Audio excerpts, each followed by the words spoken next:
Welcome to Pharmacy View podcast, where we provide regular interviews with pharmacists and key people within the Australian pharmacy and associated industry. In this stream of podcast episodes, we discuss aspects of technology or business operation and how each area interacts with guests' current role or pharmacy-related business. I'm your host, Scott Carpenter, and my guest today is proudly brought to you by Shopfront Solutions for all your digital, shelf and marketing needs, part of the Arian Technologies Group. My guest today is Carolyn Rimmer from Sigma Healthcare. Welcome, Carolyn. Thanks, Scott. Great to have you on board. Now, we did have the opportunity to meet briefly at the AMCAL conference last year when I was up there with Guy Leach and the Heart180 DFIBS support program. But for our listeners today that may not know you, in terms of your pharmacy background and I guess personal and family life, who is Carolyn? Yeah, so, Carolyn is pharmacy since she was finished school.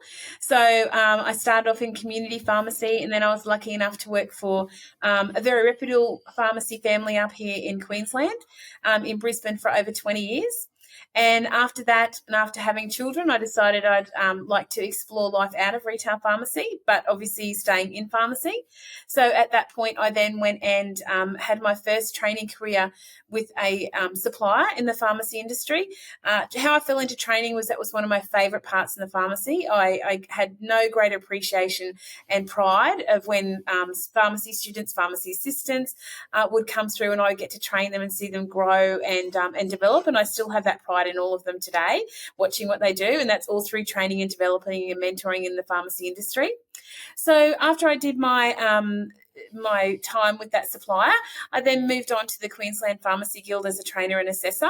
I learnt so much there about the pharmacy industry that I thought I knew that I didn't know, about RTOs, about compliance. But, you know, one of the greatest things I took away from that was opportunity for pharmacies and pharmacy assistants. So that's where my passion definitely remained and grew to now, where I've moved on to be here at Sigma Pharmaceuticals. So now I get to train our franchise partners, provide them with programs, areas where I think that training may be needed. So my passion for training is definitely there, but my passion for training in pharmacy and watching pharmacists and pharmacy assistants grow in their career is absolutely something I love. And now you're based in southeast Queensland. Do you train in that area specifically, or are you national? No, so I'm the national training specialist here at Sigma. So often you may find me in other places around the country, which I absolutely love, the face-to-face training. I love getting to meet our franchise partners and their teams. So I do go around the country. The programs definitely are based here at our DC in Berrinba and Brisbane, which is amazing. So we have a beautiful place here where I get to bring all the programs and everything together.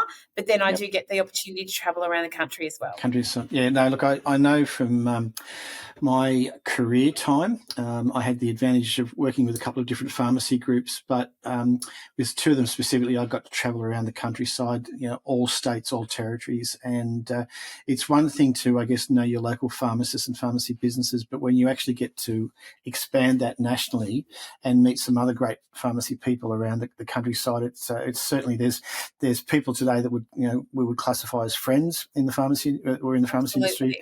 There's certainly acquaintances, but I think I said once before, it's likely out of the 6,000 pharmacies that I've had the advantage of probably visiting or interacting with over 3,000 of them, and that's the advantage that you get as well. You really get this great, understanding of how wide this audience is. So.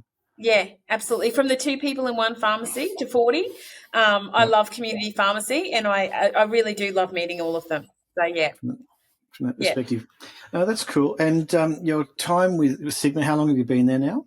So I've been with Sigma over 18 months now. So we've seen a lot of change. We're progressing beautifully, but I love meeting back up with people in our franchise partners where they may have done something that they've learned at a training. That's very rewarding for me. Cool.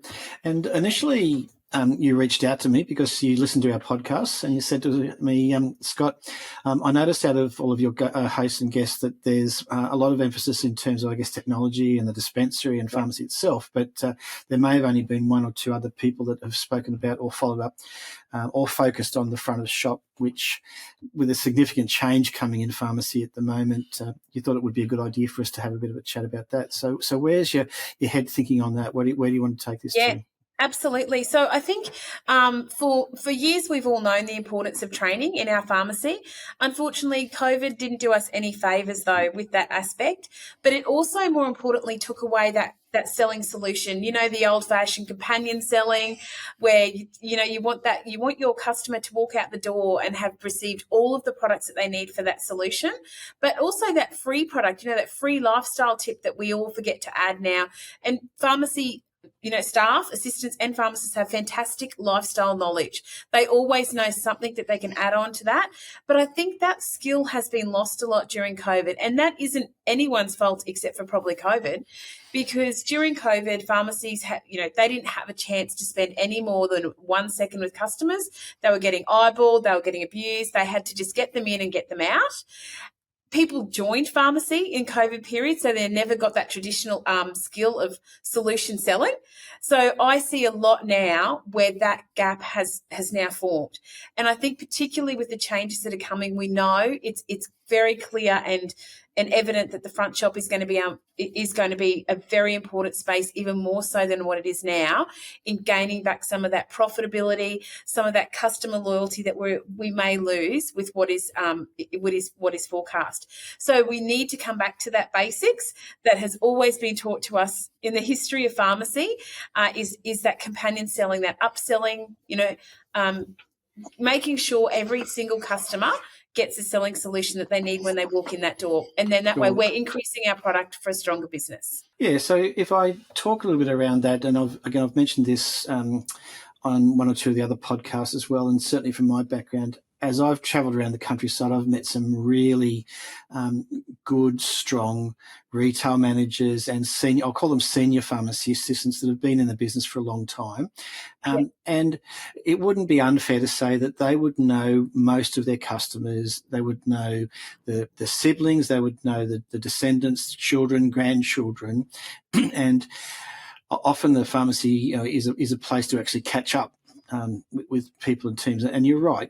I call them the unprecedented years as opposed to COVID years, because the other thing that happened there was that we were wearing masks, which was really impersonal. It didn't give you a chance to connect or to chat. So if you take that combination of the senior pharmacy assistant, the retail manager who knows the majority of customers, you've lost that ability to say, well, hey, how's things going?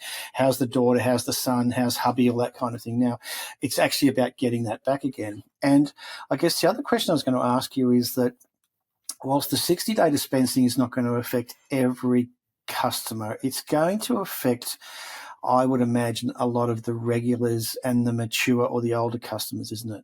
Yes, because they're on that regular medication, and on that list, we know that regular medications are a priority, and they're on that list. That's going to happen too. But not only that, I guess they may get in a habit of going, oh, well, I don't have to actually go out and see my pharmacy this week. I can leave it for 2 months. Whether they want to or not, they'll think that they can't, for starters, because they won't realise. I'm quite sure the doctors won't be advertising that they can go every 30 days. So they will think that they can't come in every 30 days. And I think that's a really important factor. That's why we're called community pharmacy, because we are part of the community. We are a really social link for the community, and we are really important to our communities. So you're absolutely right. I mean, there was a positive to COVID. COVID showed that pharmacy is amazing. It showed that we are one of the strongest parts of a community. It showed them that we had their support. We had their support. We were there for them. Pharmacy never went away. They just got longer and longer hours, more and more that they did. So in a way, COVID showed them that. So we do have their loyalty. There's no doubt about it. But we just need to make sure that we utilise and we make strong business of that loyalty as well. As well, yeah. And look, I guess I've not gone into the in-depth analysis that I know quite a few other people in the industry have gone around this 60-day dispensing. But is it fair to say that not every script for those regular user customers would be 60 days. There'll still be some that are probably 30 days. There will be some. Yeah, it's not the entire PBS listing or medicine listing in the world, but it's a lot. There's hundreds on there, and they are very regular medications. But I guess a way to look at it too is the skill that we're trying to make sure that everybody has back in place or brings into play is really something that we've been doing for centuries. Like, we should have, even before COVID, before 60 day, we still should have made sure that as a pharmacy staff member, that whenever somebody leaves our store, they have left with their complete solution. So this is nothing new. It's not new training. It's not a new invention.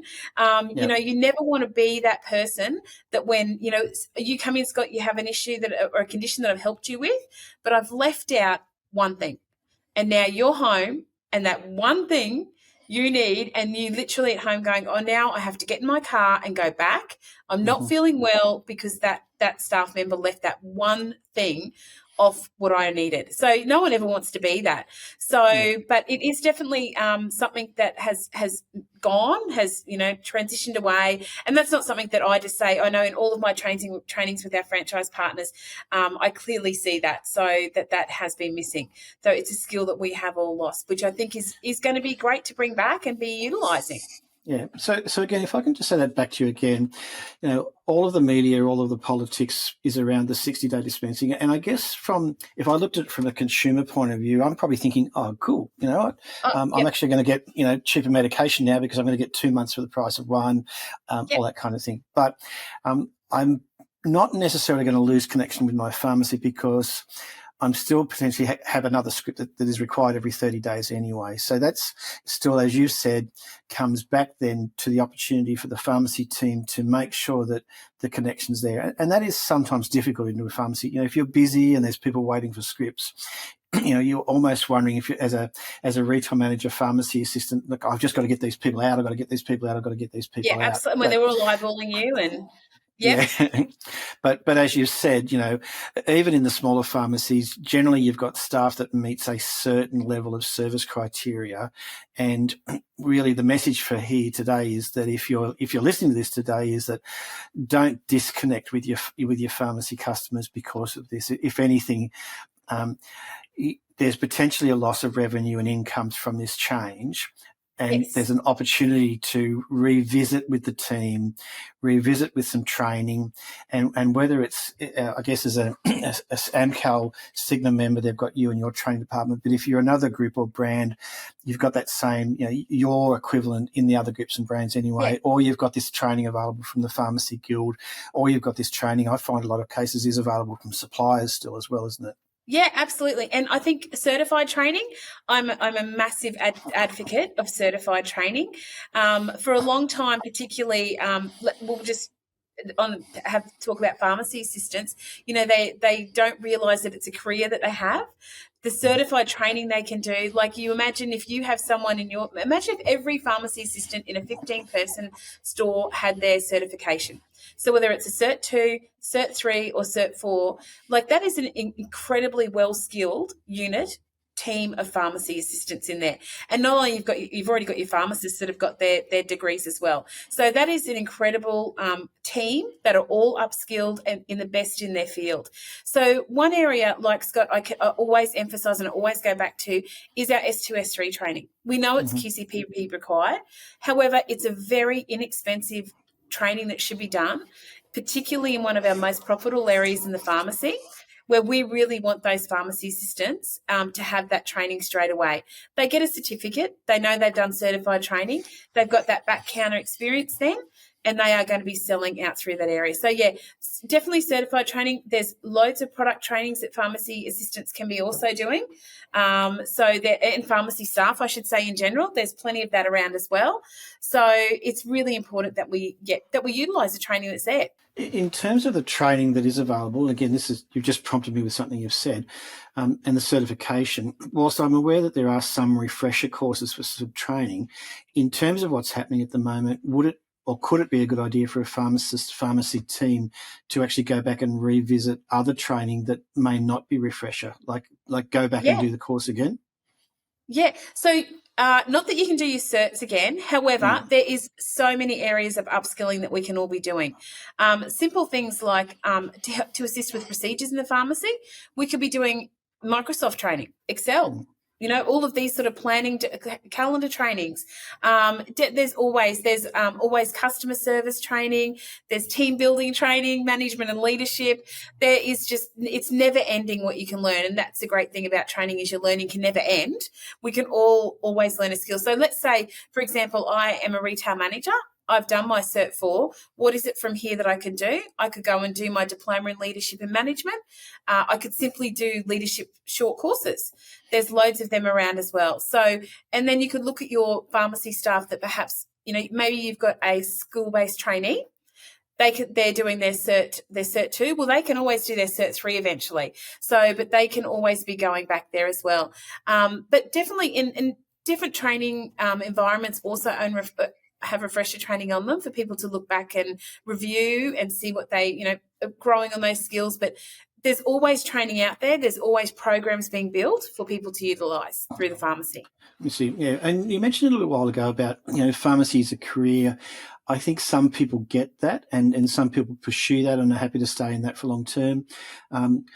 I have also come across instances where particularly people in school-based employees that might be weekend casuals then go on to something else. But again, they're all trained and they're all developed. I've certainly come across some pharmacy people, and there's one in particular in mind, retail manager, that it's not through any fault of her own, but I think now that I would be aware in the last 10 years, she's probably worked for 6 different pharmacies. Now, it's not because anything bad. What has happened in a few of the instances is the pharmacy has sold, and the new owners have actually brought in their own team, or the new owners have restructured, or whatever.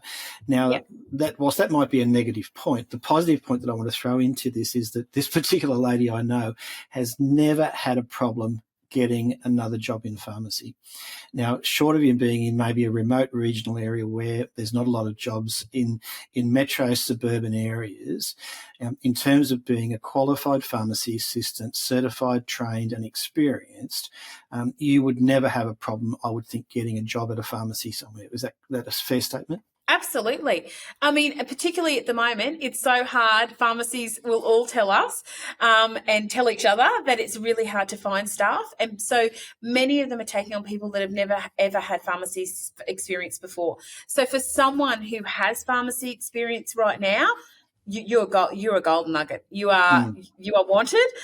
So there's no doubt anyone that has even not as much as her, even a few years or a year or just any sort of pharmacy experience. There's plenty of opportunities out there for employment.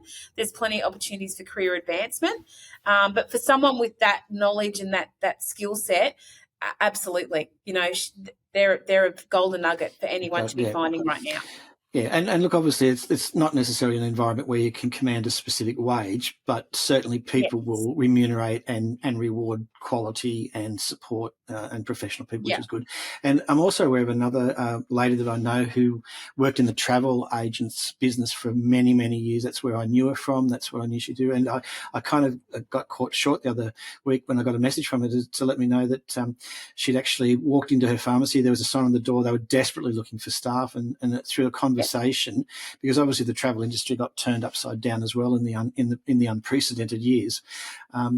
And she's having a ball. She loves it. Obviously from that background, she's got a customer service background, has had some experience in terms of pharmacy, being the customer of this pharmacy, and they've put her through the training and she's loving it. So again, for those pharmacies out there that might still be struggling to find, everyone would love a fully trained person, obviously, but never going to happen or rarely going to happen. So certainly, if you're looking for someone, don't discount some of your customers and what they may be up to. Absolutely. And I can also attest from my perspective, I was meant to retire somewhat 3 or 4 years ago, and it's never going to happen now because I've, got people from all sorts of different lives that are saying to me, what are you doing next week? Can you come and help me with this, or can you come and help me with that? So I think it's a great opportunity at the moment for people that thought they might have been ready for retirement but now aren't. There's some great opportunities out there as well. And not only that, like I've heard some hilarious stories about where people have found their staff, particularly in country towns. Yeah. I love hearing those out-of-the-box stories where they found some of their greatest staff members, they've approached them. We've, at lots of trainings, we've discussed how people find their staff outside of the box.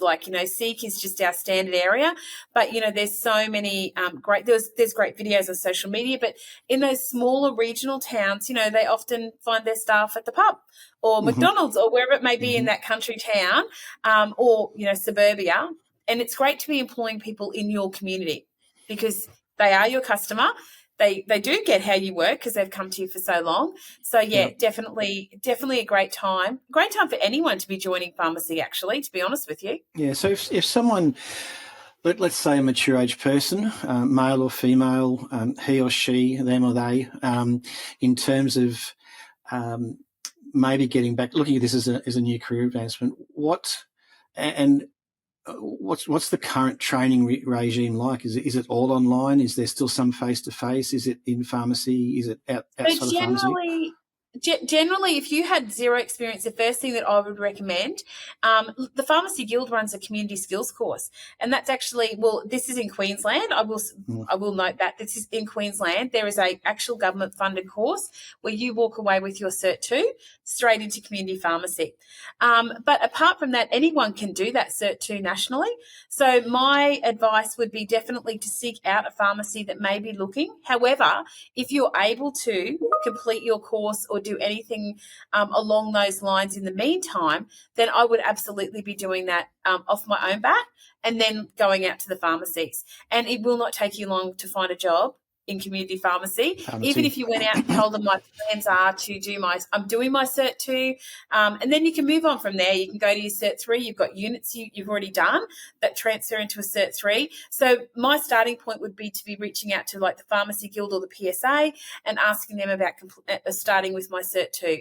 It's an excellent entry point for anyone to get the basics of pharmacy down. Or even better, if you found a pharmacy that would offer you a traineeship or offer you employment and then lead you straight into doing a Cert 2 whilst you're employed, that's fantastic for everyone.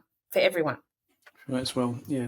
If I can, I'd like to come back a little bit to the associated selling regime. And I guess to a point I'll speak from my own experience, and this could be a tough one, so I'm not looking for the ultimate answer here, but I'm going to use the example that in some of the larger pharmacies, there'll be pharmacy assistants and there'll be cosmetic salespeople.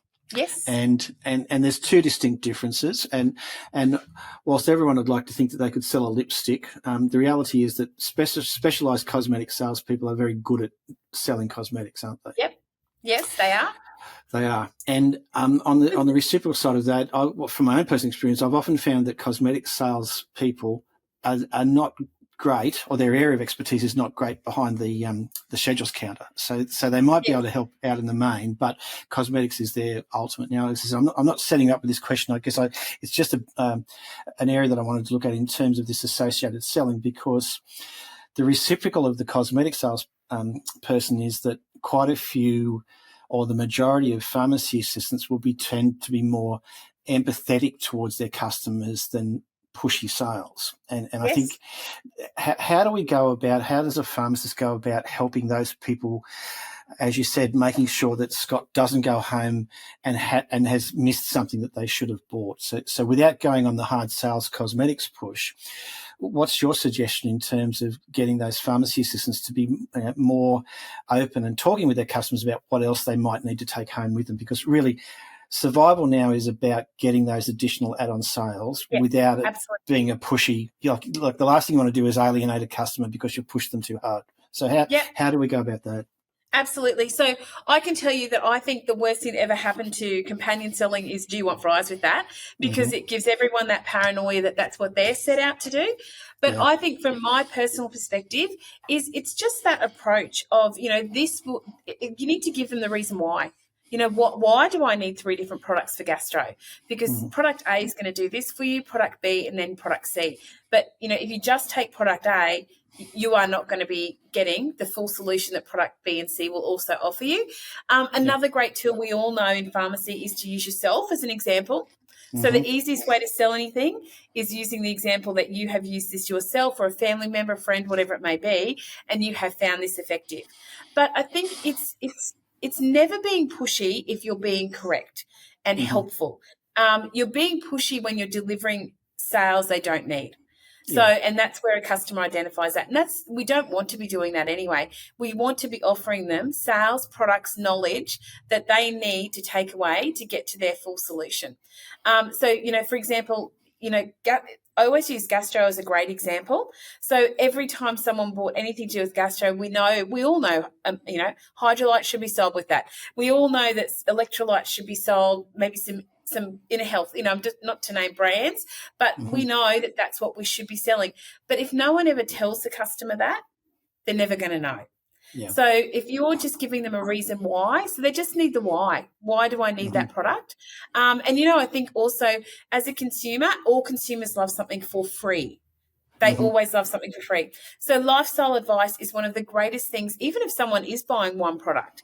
With every product that you sell, if you give them some sort of tip along with that, like time of day to take it, applying something, applying it twice instead of 3 times, something like that, some sort of lifestyle tip, they're walking away with something free, and that makes them feel good. So they're going to return because you give them free things. It may be free advice, but in their mind, they've got something for free. Yeah. Does that help with that? Yeah, absolutely. And I think the example that comes to my mind is, look, I'm not a young teenager anymore. And one of the things that I tend to find is that as I've aged, my skin is getting thinner, and I seem to like, I'm still doing a bit of physical labour and work around the countryside, which has been covered off in a couple of other podcasts. But so a week wouldn't go by where I haven't cut or grazed or damaged. And so for me, it wouldn't offend me if every time I went into a pharmacy, they offered, do you need, how are you offer Band-Aids or first aid equipment, for example. And I think that's something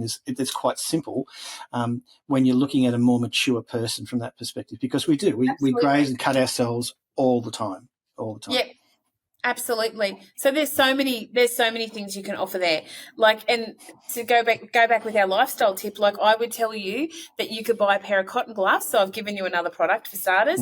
I would then make sure I'm giving you a really good, highly moisturising cream. And at night, I would tell you to put your gloves on to go to bed. So I've sold 2 products, but I've also given you free advice as well. That is great. Yeah. Yeah. It's actually, I will actually give you a couple of quick stats on what we're talking about, just so. Yes, please. Yeah, that's good.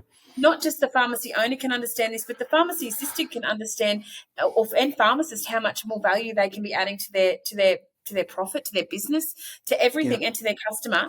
So if I had one team member who works 8 hours a week, so they just do one day a week, and if they increased in 8 hours, in that 1 hour that they're there, they increased 2 product sales. So they only have to sell 2 more products in the 1 hour.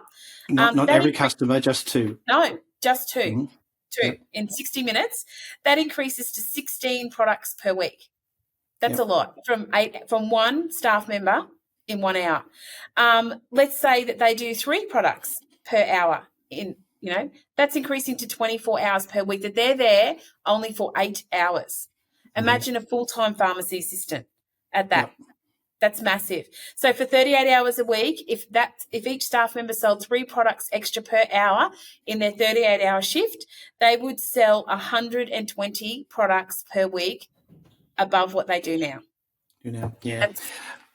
That's a lot. Some great stats. And I think the other thing that you've highlighted to me as you were chatting to me before then is that, when we think about associated selling, we've, I guess, to a point been, not brainwashed isn't quite right, but trained into a certain group of products. But I mean, you just mentioned there skin moisturizer, which I've actually got 1 in 3 rooms in my house here, for example, for the exact reason is that, my skin requires is moisturizing that I would never have done 20 years ago. And it might be called manscaping, but to me, it's actually just trying to keep my skin in somewhat condition as well. That's common sense. The cotton gloves, for example. So from this, to me, there would be an opportunity for a pharmacy team to go back within their team and actually ask each other what other products they associated sell. Because as I said, you highlighted at least 2 to me in that conversation that I'd never thought of, and potentially I might have highlighted 1 or 2 to you as well. So that's what this is about. It's not, you and I don't have all the great ideas, but the people within the pharmacy collectively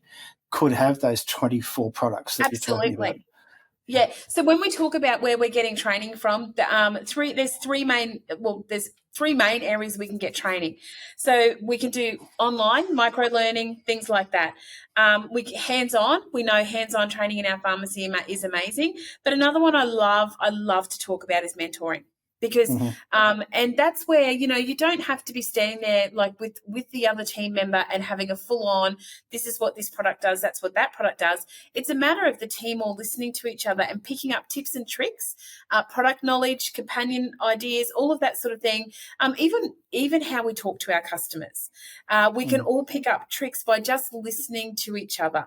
So I call that mentoring, and often I'll say to people, do you feel that you mentor? Particularly a pharmacist with an intern, for example, or a senior pharmacy assistant with a junior one. And then they're like, no, I don't. And I'm like, well, how do you think you don't? And they're like, well, I don't sit down with them out the back for an hour and tell them what to do.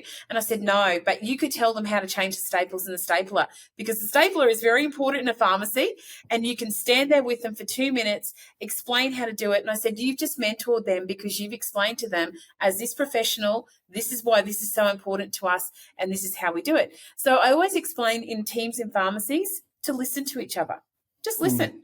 So I was really fortunate. I worked with more senior age pharmacists who had some of the greatest techniques on how to help people.